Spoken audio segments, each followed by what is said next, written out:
नमस्कार, आदाब, सत श्री अकाल। मैं हूं आपके साथ ऋषभ चौहान। कहानियों का सिलसिला बदस्तूर बरकरार है। मैं आपके लिए सच्ची घटना पर आधारित कहानी लेकर आ चुका हूं। लेकिन आज की कहानी को सुनने के बाद आपको पता चलेगा कि चंद पैसे उधार लेना किस तरह से आपके जीवन के लिए घातक साबित हो सकते हैं। इस कहानी को सुनने के बाद आपको पुलिस की लापरवाही के बारे में पता चलेगा और यह भी पता चलेगा कि जब पुलिस ने अपनी लापरवाही से सीख ली तो वह किस तरह से 1 साल बाद कातिल तक पहुंची।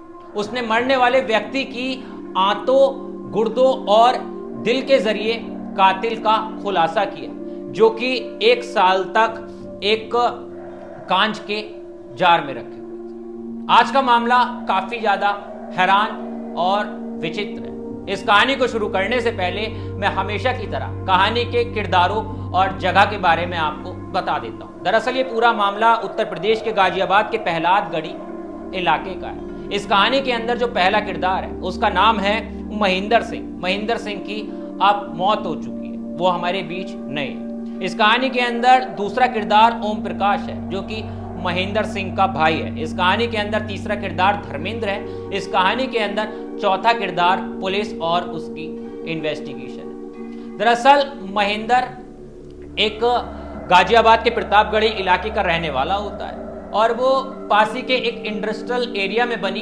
फैक्ट्री के अंदर काम किया करता है। सब कुछ उसके जीवन के अंदर बेहतर चल रहा होता है। भरा पूरा परिवार होता है। रोज अपनी फैक्ट्री जाना, शाम को फैक्ट्री से वापिस आ जाना, इसी तरह से आम आदमी की तरह से उसका जीवन चल रहा होता है। परिवार में सब कुछ सही उस वक्त उसके होता है। लेकिन एक दिन अचानक से उसके परिवार में कॉल आती है। कॉल ये कि महेंद्र की तबीयत बिगड़ने के कारण मौत हो गई। अब जैसी परिजनों के पास ये कॉल पहुंचती है तो पूरा परिवार काफी ज्यादा हैरान, एकदम से मातम मच जाता है पूरे परिवार के अंदर। उसके माँ, भाई, पिता बिलखने लगते हैं और परिजन जो है आनंद फानंद में उस फैक्ट्री के अंदर पहुंचते हैं जहां पर वो काम किया करता था। अब पुलिस को भी इस पूरे मामले की जानकारी हो जाती है। कंपनी का ऑनर जो होता है वो जानकारी दे देता है किस तरह से एक व्यक्ति काम किया करता था, हमारा कर्मचारी था, लेकिन अचानक उसकी तबीयत बिगड़ी और उसकी मौत हो गई। पुलिस लाश को अपने अंडर में ले लेती है। अंडर में लेने के बाद पुलिस पोस्टमार्टम के लिए उसकी लाश को भेजती है। जब लाश को पोस्टमार्टम के लिए भेजा जाता है तो उसकी लाश का जो पोस्टमार्टम होता है उस रिपोर्ट में यह खुलासा नहीं हो पाता है कि आखिर किस तरह से महेंद्र की जान गई है, आखिर वो क्या कारण हो सकता है। अब पुलिस क्या करती है कि पोस्टमार्टम के बाद एक बिस्तरा रिपोर्ट की तैयारी की जाती है। यानी अमूमन जो संदिग्ध हालत में मौतें होती हैं और उनमें यह पता नहीं चल पाता है कि मौत व्यक्ति की किस कारण हुई है, तो ऐसे केस के अंदर दिल, गुर्दा, फेफड़ा, लीवर और मानव शरीर की जो अंतड़ियां होती हैं उन्हें पुलिस अपने कब्जे में ले लेती है और एक प्लास्टिक के जार में उन्हें रख दिया जाता है जब तक पूरे मामले का खुलासा नहीं हो पाता। अब इसी तरह से महेंद्र के साथ भी किया गया। शरीर तो उसके परिवार को सौंप दिया गया, लेकिन जो अंदरूनी उसके अंग थे उन्हें पुलिस ने अपने कब्जे में ले लिया और इन्वेस्टिगेशन के लिए अपने पास रख लिया। अब महेंद्र का अंतिम संस्कार हो गया। अब पुलिस ने उन जो उसके ऑर्गन्स रखे थे उनको फॉरेंसिक लैब के अंदर भेजा गया। अब होता क्या है कि पुलिस ऐसा क्यों करती है, क्योंकि कई केसों में ऐसा देखा जाता है कि जब व्यक्ति के ऊपरी शरीर से ये पता ना चल पाए कि उसकी मौत क्यों हुई है तो फिर उसके अंदरूनी जो ऑर्गन होते हैं उनसे पता लगाने की कोशिश की जाती है और कई सारे केसों में यही होता है और वो ऑर्गन ही जो है व्यक्ति के मरने का कारण बता देते हैं। रिपोर्ट के अंदर सारी पुष्टि हो जाती है। अब तकरीबन इस जांच के अंदर काफी लंबा प्रोसेस हो गया था। 1 महीना, 2 महीना, 3 महीना, देखते ही देखते कई महीने बीत गए, साल बीत गए। अब 1 साल के करीब उसकी मौत हो चुकी थी महेंद्र की और पूरे मामले के अंदर जांच चल रही थी। अब उसके परिवार ने भी काफी कुछ पूछना बंद कर दिया, पुलिस स्टेशन जाना बंद कर दिया, क्योंकि जांच के अंदर काफी लंबा समय लग रहा था। लेकिन 1 साल बाद अचानक से ओम प्रकाश को एक ख्याल आया कि उसका भाई था महेंद्र की 1 साल पहले मौत हो चुकी है, उस मामले में जांच भी चल रही है, लेकिन जांच के अंदर अभी कुछ पता नहीं चल पाया। तो क्यों ना मैं पुलिस स्टेशन जाकर पता करूं कि मेरे भाई की मौत का कारण क्या था, आप मुझे बताइए। तो ओम प्रकाश जो है वो पुलिस स्टेशन पहुंचता है। पुलिस स्टेशन पहुंचने के बाद सब कुछ बताता है और पुलिस से कहता है कि जांच चल रही थी, बिसरा रिपोर्ट आनी थी और पोस्टमार्टम रिपोर्ट में खुलासा नहीं हो पाया था, तो आप बताइए कि आखिर क्या परिणाम रहा। लेकिन पुलिस उस वक्त उसे काफ़ी ज़्यादा टालने की कोशिश करती है क्योंकि केस के अंदर 1 साल हो चुका होता है। लेकिन वो उसका भाई ओम प्रकाश जिद पर अड़ जाता है, बोला नहीं जी, मुझे तो अपने भाई की मौत का कारण जानना है कि आखिर उसकी मौत क्यों हुई थी। मुझे शक है कि मेरे भाई का कहीं हत्या ना हुई हो। अब जब वो बिसरा रिपोर्ट की बात करता है, कहता है कि ऐसे ऐसे ऑर्गन्स भी लिए गए थे, उस रिपोर्ट का अभी तक पता नहीं चल पाया है, तो आप जो है मुझे उसकी जानकारी दीजिए, मुझे ये बताइए कि उस रिपोर्ट के अंदर क्या आया है। अब पुलिस वालों को जब ये बात पता चलती है तो पुलिस तुरंत एक्टिव होती है, फाइलें खंगाली जाती हैं, 1 साल पुराना केस जो है वो उस पर फिर से स्टडी की जाती है, बिसरा रिपोर्ट पुलिस के हाथ में आती है। अब पुलिस जैसे ही महेंद्र की बिसरा रिपोर्ट पढ़ती है तो उसके अंदर जो बातें लिखी हुई थी उससे पुलिस काफी ज्यादा हैरान, एकदम से परेशान हो जाती है, क्योंकि रिपोर्ट पुलिस ने 1 साल तक पढ़ी ही नहीं थी। और जब 1 साल बाद पुलिस ने रिपोर्ट पढ़ी तो पता चला कि उस महेंद्र की, जिसकी मौत हुई थी जुलाई साल 2022 में, वो कोई संदिग्ध स्थिति में मौत नहीं हुई थी, कोई बीमारी के कारण मौत नहीं हुई थी, उसका मर्डर किया गया था। उस रिपोर्ट के अंदर ये लिखा हुआ था कि इसकी हत्या हुई है।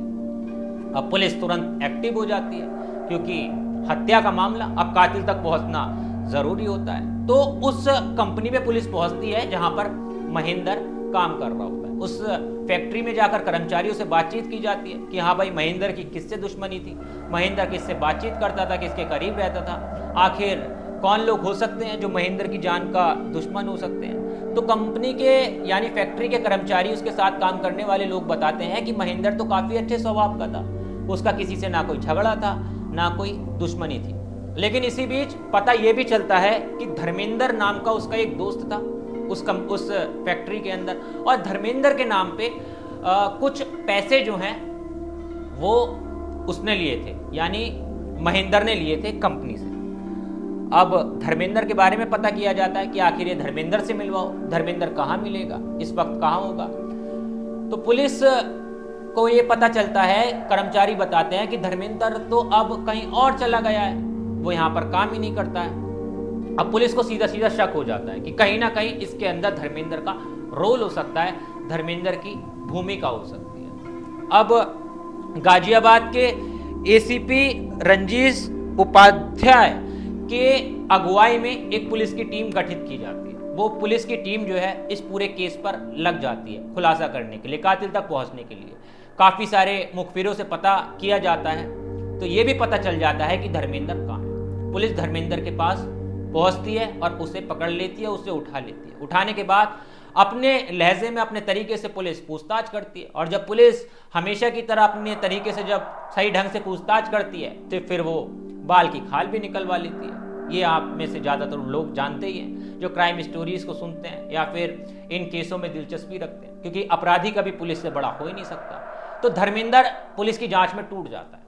जांच में टूटने के बाद धर्मेंद्र पुलिस को बताता है कि मैंने ही महेंद्र का कत्ल किया है और 6 जुलाई को मैंने महेंद्र को मौत के घाट उतार दिया था। अब उससे पूछा कि मारा कैसे, आखिर पोस्टमार्टम रिपोर्ट में भी नहीं आ पाया था। तो वो बताता है कि चूरन के अंदर कीड़ा मारने वाला केमिकल मैंने महेंद्र को दे दिया था, और इसी चूरन को खाने के बाद उसकी हालत बिगड़ी थी, उसकी तबीयत खराब हुई थी और उसकी मौत हो गई थी। अब पुलिस को मौत का कारण तो पता चल जाता है, लेकिन पुलिस कहती है कि आखिर भाई मारने की असल वजह क्या थी, क्यों मारा, वो तो तुम्हारा मित्र था, दोस्त था। तो फिर धर्मेंद्र बताता है कि महेंद्र ने कुछ पैसे जो उधार लिए थे मेरे नाम पर, महेंद्र वो मुझे नहीं दे रहा था और ना ही कंपनी को दे रहा था, जिसको लेकर मेरा उससे काफ़ी ज़्यादा वाद विवाद हुआ, काफ़ी ज़्यादा मेरा उससे झगड़ा हो गया था। लेकिन वो पैसा देने को राजी नहीं था, और इसी चीज़ का बदला लेने के लिए मैंने उसके साथ ये गेम खेला, यानी चंद पैसों के लिए मैंने उसे मौत के घाट उतार दिया। तो इस पूरे मामले के अंदर खुलासा हो जाता है। लेकिन अब आप यहां पर ये देखिए कि 1 साल तक पुलिस की किस तरह से इस केस के अंदर लापरवाही रही। 1 साल तक जिस फाइल ने, जिस बिसरा रिपोर्ट ने कुछ ही समय में ये केस हल कर दिया, वो फाइल 1 साल तक सिर्फ एक पुलिस के बंद कमरे में पड़ी रही। और अगर ओम प्रकाश को 1 साल बाद उस केस की याद ना आती, उसे अपने भाई की मौत का कातिल का पता लगाने की जिज्ञासा पैदा ना होती, तो शायद आज तक धर्मेंद्र जो है वो खुलेआम घूम रहा होता। उस तक पुलिस कभी पहुंच ही नहीं पाती, क्योंकि पुलिस, जब परिजनों ने पूछताछ नहीं की तो पुलिस ने भी उस पूरे मामले में ढील दे दी। लेकिन अब इस जांच में जो पुलिस के आला अधिकारी हैं उनका भी बयान आया। उन्होंने कहा है कि ये काफ़ी ज़्यादा शर्मिंदगी की बात है कि जिन लोगों के पास केस था उन्होंने 1 साल तक कोई जांच ही नहीं की, और उन लोगों के खिलाफ भी जांच की जा रही है। और जब खुलासा हो जाएगा कि आखिर जांच क्यों नहीं की गई, तो फिर उन अधिकारियों, उन पुलिस कर्मचारियों के ऊपर भी सख्त से सख्त एक्शन लिया जाएगा। लेकिन आज की कहानी आपके सामने मैं इसलिए लेकर आया था कि आप ये समझिए कि उधार पैसा लेना इन दिनों आपके जीवन के लिए कितना ज़्यादा घातक साबित हो सकता है। कि अगर आप किसी से उधार पैसा ले सकते हैं, अगर आपने उसका पैसा उधार नहीं लौटाया, तो फिर वो व्यक्ति आपकी जान का दुश्मन भी बन सकता है। जैसे इस पूरे केस के अंदर देखा गया, धर्मेंद्र ने जैसे महेंद्र को सिर्फ पैसे के कारण चूरन में केमिकल यानी कीड़ा मारने वाला जहर देकर उसे मौत की नींद सुला दी। ऐसे तमाम केस हैं जो जिन पर आज भी जांच चल रही है और कई कई सालों के बाद खुलासा होता है। साल 2022 का ये मामला था, लेकिन और सितंबर 2023 में बिसरा रिपोर्ट आई थी, लेकिन अब जाके ये खुलासा हुआ है। खैर, इस पूरे मामले पर, इस कहानी पर आप क्या सोचते हैं, आपकी क्या राय है, कमेंट में आप एक बार जरूर बताना। और अगर आपको क्राइम स्टोरीज पसंद है तो मेरे साथ जुड़े रहना मत भूलना, क्योंकि मैं हर रोज आपके लिए इसी तरह की कहानियां लेकर आता रहता हूं जो कि सच्ची घटना पर आधारित होती है। और हाँ, मेरे दर्शकों से मेरी ये उम्मीद भी है और अपील भी है कि आप लोग अपना कमेंट जरूर कीजिए और हर कहानी से आप क्या सोचते हैं, फिर आपको क्या सीख मिली, ये भी जरूर बताया कीजिए। और ये भी बताया कीजिए कि आप कौन से जिले से, कौन से शहर से, कौन से गांव से मेरी कहानी देख रहे हैं, जिससे मैं अगली वीडियो के अंदर आपके नाम को भी बता सकूं कि हमारे साथ आप कौन कौन से लोग जुड़े। खैर, मिलता हूं आपसे किसी और वीडियो में। जय हिंद।